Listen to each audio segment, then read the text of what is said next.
বনের ভেতর ৩৮ বছর ধরে একা পড়ে আছে এই গাড়িটি। মরিচা ধরেছে, আগাছা জন্মেছে চারপাশে। দেখলে মনে হবে যেন প্রকৃতির অংশ হয়ে গেছে। কিন্তু এই গাড়িটিকে আবার রাস্তায় ফেরানোর চেষ্টা করা হবে।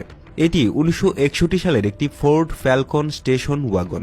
গাড়িটির ছাদে জিনিসপত্র রাখার র্যাক আছে, এমনকি তখনকার সময়ের ফ্যাক্টরি এসিও লাগানো। ইঞ্জিনের দিকে তাকালে দেখা যায় এটি একটি ৬ সিলিন্ডারের গাড়ি। প্রথমে গাড়িটিকে জঙ্গল থেকে বের করে আনার পালা।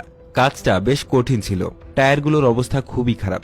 ৪টির মধ্যে মাত্র একটিতে হাওয়া ছিল, তাই পুরনো টায়ার বদলে দিয়ে স্পেয়ার টায়ার লাগানো হলো। এরপর জ্যাক ব্যবহার করে সাবধানে গাড়িটিকে টেনে ওয়ার্কশপের দিকে নিয়ে যাওয়া হলো। ওয়ার্কশপে এনে প্রথমে গাড়ির হুড খোলা হলো, যা ৩৮ বছর পর প্রথমবার খোলা হয়েছে। ইঞ্জিনের ভেতরটা ধুলোবালি আর পাইন পাতায় ভর্তি। ফ্যানের পুলিটা মরিচা ধরে শক্ত হয়ে গেছে, বেলটাও আটকে আছে। গাড়িতে একাধিক হর্ন দেখা গেল। ভেতরের অবস্থাও বেশ খারাপ, সিটগুলো ছেঁড়া, চারিদিকে ময়লা আর পুরনো জিনিসপত্র। এবার ইঞ্জিনটিকে চালু করার আসল চ্যালেঞ্জ। প্রথমে দেখতে হবে ইঞ্জিনটা আদৌ ঘোরে কিনা। ক্র্যাঙ্কশ্যাফটের রেঞ্চ লাগিয়ে ঘোরানোর চেষ্টা করতেই দেখা গেল ইঞ্জিন ঘুরছে। এটা একটা ভালো লক্ষণ, কারণ দীর্ঘদিনের অচল অবস্থায় ইঞ্জিন জ্যাম হয়ে যেতে পারত।